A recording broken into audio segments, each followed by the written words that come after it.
Now let's read the chapter A Narrow Escape, written by Leela Majumdar. This happened a long, long time ago. I did write about it back then, but I have lost the pages. If you are wondering whether what I am going to talk about is real or fictitious, well, if one wishes to listen to a story, how does it matter if it's either? Is there really any difference between a cock and bull story and an incident that is of little value now? Never mind. I will only say that you hear me out first. As most will know, during the Second World War, scores of people, scared of being bombed, had fled from Calcutta to various noxious and dangerous places. At that time, one of my uncle's families had been considering moving to Kurseong for a couple of months. So, a small cottage at a reasonable rent was found in a healthy and beautiful place. My eldest aunt, however, refused to relocate to a house that she had not seen before. Hence, Tyapa, her dear grandson, was sent on a recce of the house. Now let's understand what we have read till now. A Narrow Escape is a story written by Leela Majumdar, a writer of children's stories in Bengali. It tells the story of Tyapa and his experience in a hillside house. The story is set at a time during the Second World War when many people fled Calcutta scared of it being bombed. So, one of the narrator's uncle's family had decided to move to Kurseong in the Darjeeling district. A house was found, the rent decided, but an old aunt refused to move to a place she had not seen before. To solve that problem, her grandson Tyapa was sent to find out more about the place. The obedient grandson packed his woolens and a thick blanket in a small suitcase and set off on his journey. He dropped by at the landlord's office to collect the keys, but was told that he would not require a key to enter the house. The person also informed him that a postcard had been sent to the watchman and mattresses, pillows, as well as utensils had been arranged for. He just had to meet the watchman upon his arrival in Kurseong. The train chugged in on time. Tyapa got off and lugging his suitcase on his shoulder, he took Bhowhill Road to his destination. The landscape was lovely with serpentine roads and corner shops selling rice, lentils, potatoes, salt, and essential stationery. Now let's understand. Tyapa was an obedient grandson. He went to the landlord's office to collect the keys, but he was told that he would not require a key to enter the house. He was also informed that a message was sent to the watchman to arrange everything for Tyapa. The train was on time. Tyapa arrived at a beautiful town. He had a suitcase on his shoulder. He saw the serpentine roads there and various shops selling rice, lentils, potatoes, salt, and essential stationery on his way. Halfway down was a small lane to the right. Tyapa took a turn and there stood before him an elegant, picturesque house, the only one in that area. It had a red tin roof, green doors and windows, a red wooden gate. He pushed the gate and it creaked open. He walked inside and shouted out for the watchman. There was no response. A few minutes later, he called out again. No one came. Tyapa was an impatient man. He went ahead, pushed open the glass door and went in. Now let's understand what we have read till now. There was a small lane. Lane means a narrow road. So, there was a small lane to the right. He took a turn and he found a beautiful house. It was the only one in that area. A red tin roof, green colored doors and windows, and a red wooden gate. He pushed the gate. The door had a creaking sound. He walked inside and shouted for the watchman. But there was no response. Tyapa was not ready to wait for any more. He went ahead, pushed open the glass door, and went in. The hall was long. A mat made of dried coconut shells lay on the floor.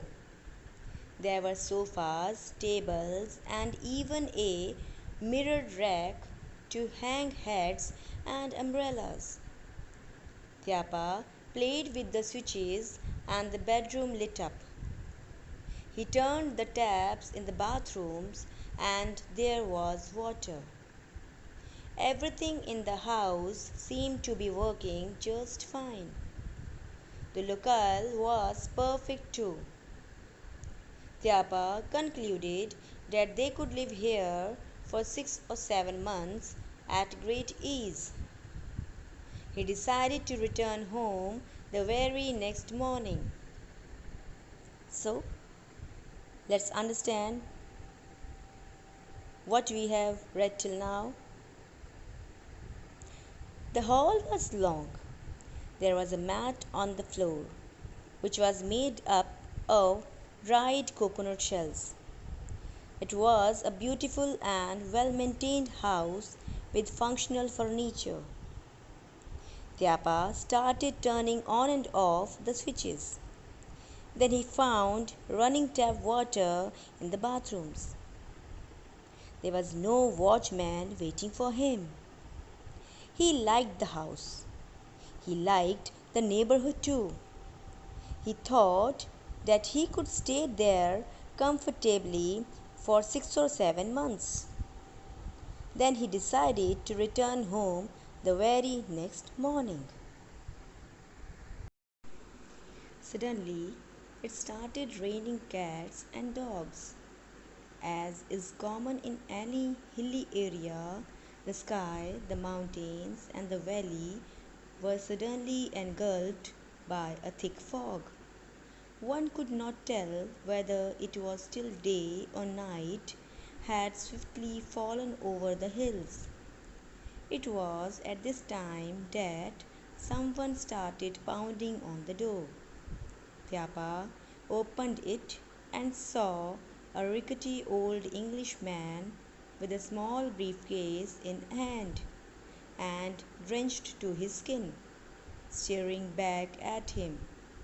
There were patches of moss and mud on his trousers, so Tyapa assumed that the man may have slipped and fallen somewhere. His cheeks were hollow, his face pale. He was shivering in the cold, his teeth chattering incessantly. Now, let's understand. Suddenly, it started raining heavily. Cats and dogs means heavily, raining heavily. So, suddenly, it started raining heavily. As it was a hilly area, so it was covered by a thick fog, engulfed, covered. It was not easy to say whether it was day or night. At once someone knocked at the door. Tyapa opened the door and saw an old and weak man who had a small briefcase and was wet due to rain. There was mud on his clothes, so Tyapa thought as he might have fallen somewhere.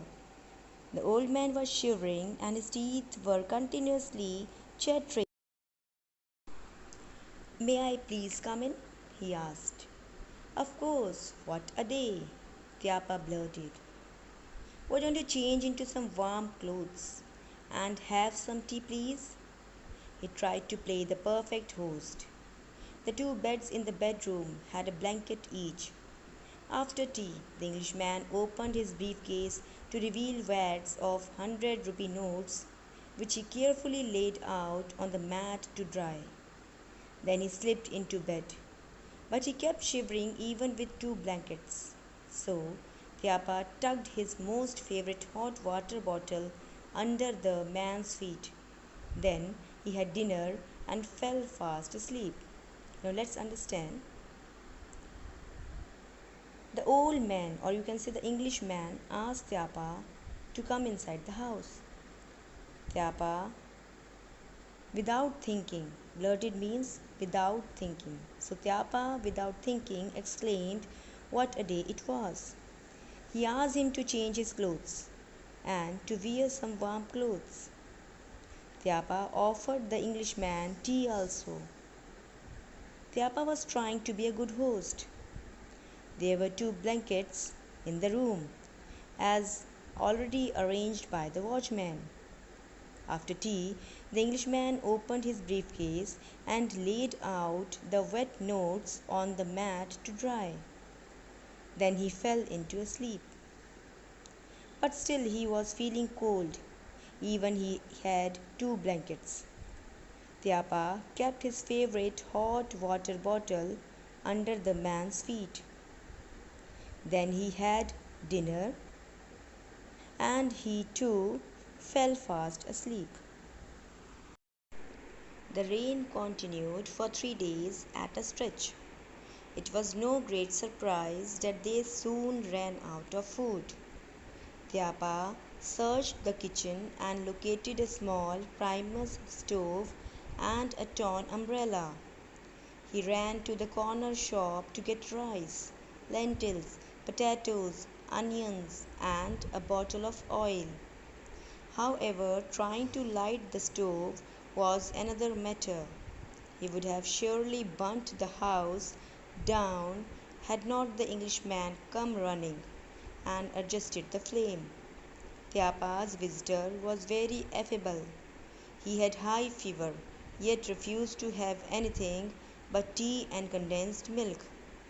Although Tyapa was a wee bit curious, the old man consciously avoided talking about his bank notes. Instead, he simply stacked them back into his briefcase once they had dried. Now let's understand what we have read till now. The rain continued for 3 days. At a stretch means continuously. So the rain continued for 3 days. There was a shortage of food. Ran out of food means shortage of food. Tyapa searched the kitchen and found a small stove and a torn umbrella.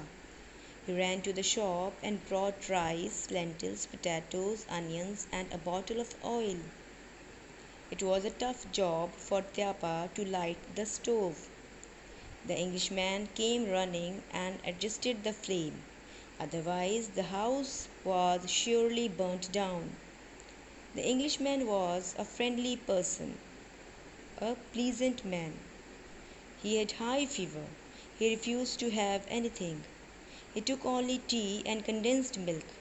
Tyapa was an inquisitive child.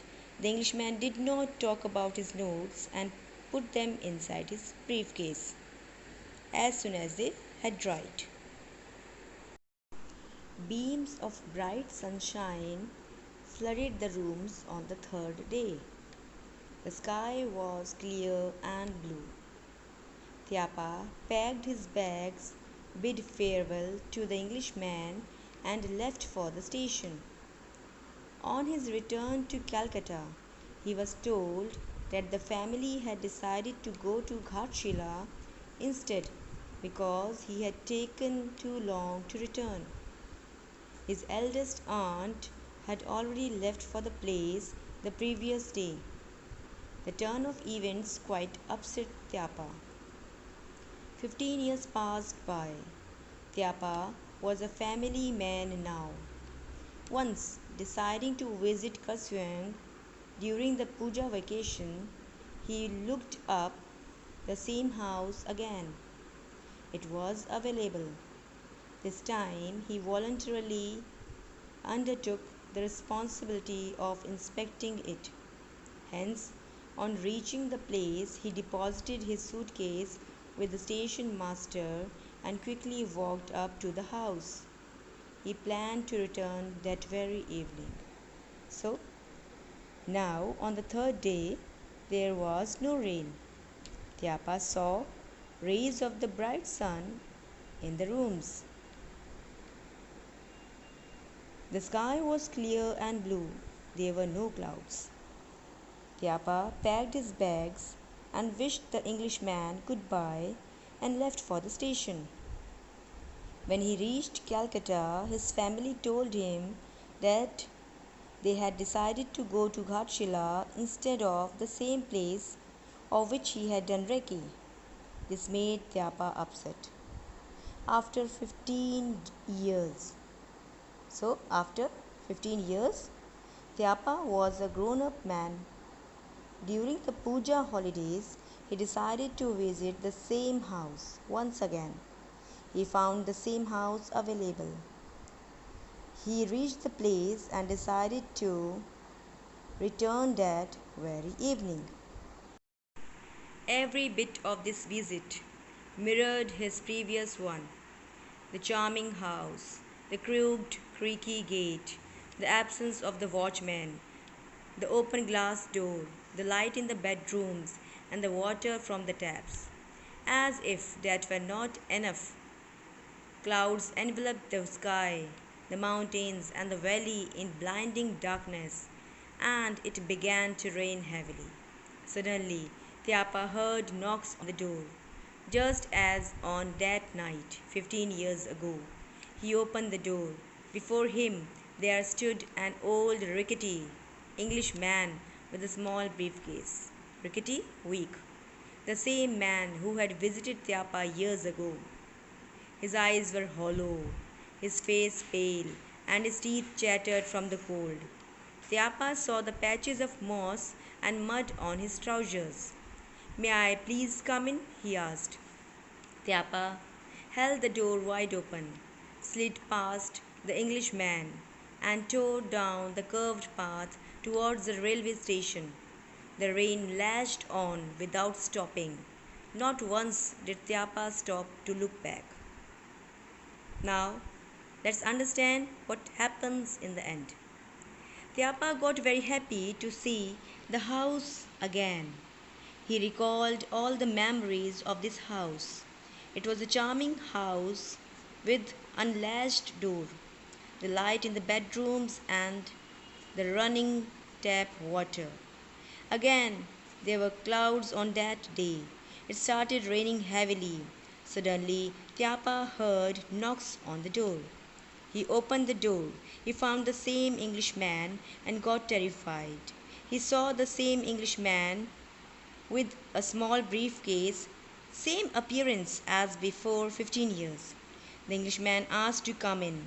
Tyapa was shocked to see all this. Without saying anything, Tyapa fled away towards the station. Even he did not look back. This shows that Tyapa got scared to see the situation.